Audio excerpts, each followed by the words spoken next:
BJP की कोशिश रहती है कि चर्चा ना हो, और ये हम लोगों ने अभी देखा ही है कि जिस समय चीन के सवाल पर लीडर ऑपोजिशन और अन्य दल जानकारी हासिल करना चाहते थे, भारतीय जनता पार्टी पीछे हट गई। और इस बात को हम कई बार दोहराते हैं, चीन के साथ हमारे कैसे संबंध हों, उस पर हम लोगों को हमेशा विचार कर करके फैसले लेने चाहिए। नेशनल सिक्योरिटी, बॉर्डर सिक्योरिटी और खासकर चीन के साथ हमारे रिश्ते अच्छे और बुरे वक्त वक्त पर रहे हैं। बहुत सारी जमीन हमने खोई है, पहले भी जमीन खोई है, बाद में फिर जमीन खो दी हम लोगों ने।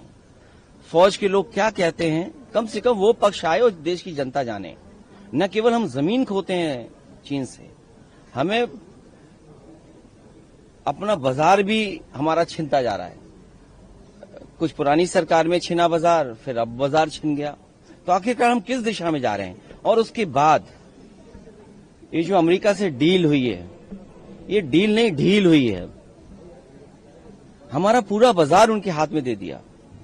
सरहद की बात करें, अब तो किचन के रास्ते हमारी थाली तक, नवाला जो है हमारे रोटी के टुकड़े तक बात पहुंच गई है। अब सनातनियों को ये चिंता करनी पड़ेगी कि उनका व्रत कैसे सनातनी रहेगा।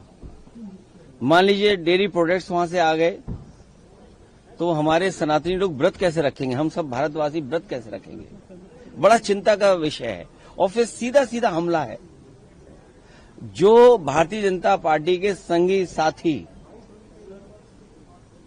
समय समय पे स्वदेशी का नारा देते थे, आखिरकार वो लोग कहां हैं? वही जो बिल्डिंगें बड़ी बड़ी बनी हैं, कहीं उसके अंदर अंग्रेजी चश्मा लगाकर तो नहीं बैठे हुए हैं। और ये बात तो साबित हो गई है, जिस तरह की डील हुई है, न जाने क्या क्या उसमें फैसले होंगे। देश तो जानना चाहता है। पीयूष गोयल जी ने कल कहा कि जो हमने कहा था कि एग्रीकल्चर को नहीं हमने रखा है टाक पर, वो हमने अपना वादा निभाया है। और सदन में वो देना चाहते थे पर नहीं दे पाए क्योंकि प्रोटेस्ट इतना हो गया। कहीं ऐसा तो नहीं कि चीन के सवाल पर न्यूक्लियर ये अमेरिका की बात को आगे बढ़ा दिया हो, व्यापारिक अपने जो संबंध गहरे किए हैं, कहीं वो बात तो बाहर नहीं आ गई सामने। अगले जी एसआईआर पे बात करें तो ममता बनर्जी सुप्रीम कोर्ट जाएंगी एसआईआर के इशू पर, क्या कहना है आपका? जो ममता बनर्जी जी पहुंची हैं, उन्होंने जो काला कोट पहना है भारतीय जनता पार्टी की काली करतूत के खिलाफ, और जनता को इसी तरह सामने आना पड़ेगा। ये व्यक्तिगत अधिकार की बात है। मत का छीनना आपका हक का छीनना।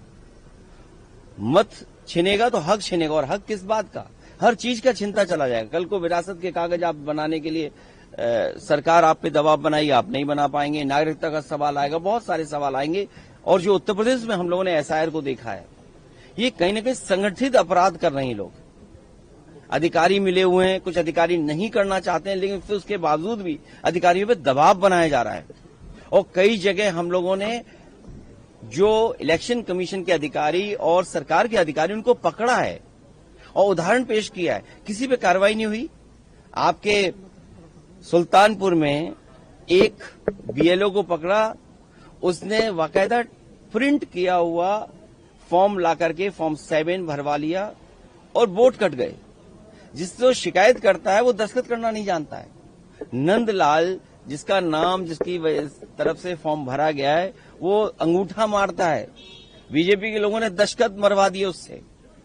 ये फॉर्म 7 जानबूझ करके किसी लखनऊ, दिल्ली, कहीं ऐसा इनका एक सेंटर बना है, कमांड सेंटर, जहां से फॉर्म भर करके जा रहे हैं, बस्ते की तरह डिस्ट्रीब्यूट हो रहे हैं और वोट कटवाए जा रहे हैं। तो अगर हम आपत्ति उठाते थे, इलेक्शन कमीशन कोई जवाब ही नहीं दे रहा, किसी पे कार्रवाई नहीं कर रहा।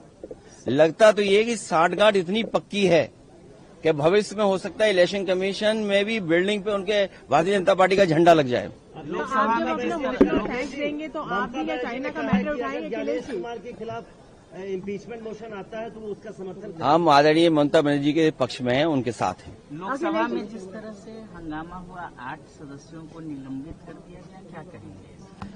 सरकार को बात सुननी चाहिए और अपना पक्ष सरकार को रखना चाहिए। अखिलेश जी, जब आप मोशन ऑफ थैंक्स पे एड्रेस देंगे तो क्या आप भी राहुल गांधी वाला इशू उठाएंगे या आपके अपने अलग कुछ आप issue बहुत हैं? नई पत्रकार तो है नहीं। डॉक्टर राम मनोहर लोहिया, जॉर्ज फर्नांडिस, नेताजी और तमाम समाजवादी नेताओं ने हमेशा इस बात को कहा कि सबसे ज्यादा खतरा अगर किसी से है तो हमारा चीन से है। और चीन की ने पहली बार जमीन नहीं हमारी छीनी है।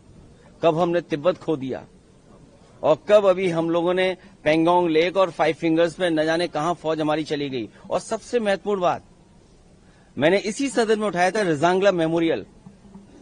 रिजांगला मेमोरियल जहां बना था उसको हटा करके कई किलोमीटर दूर फिर बनाया गया है।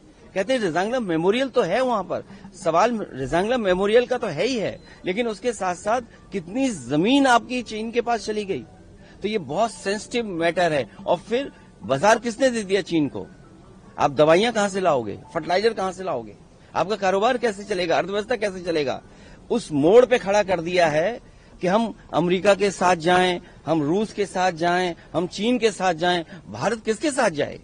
भारत का व्यापार किससे मजबूत हो? हम मजबूत अपना कैसे करें?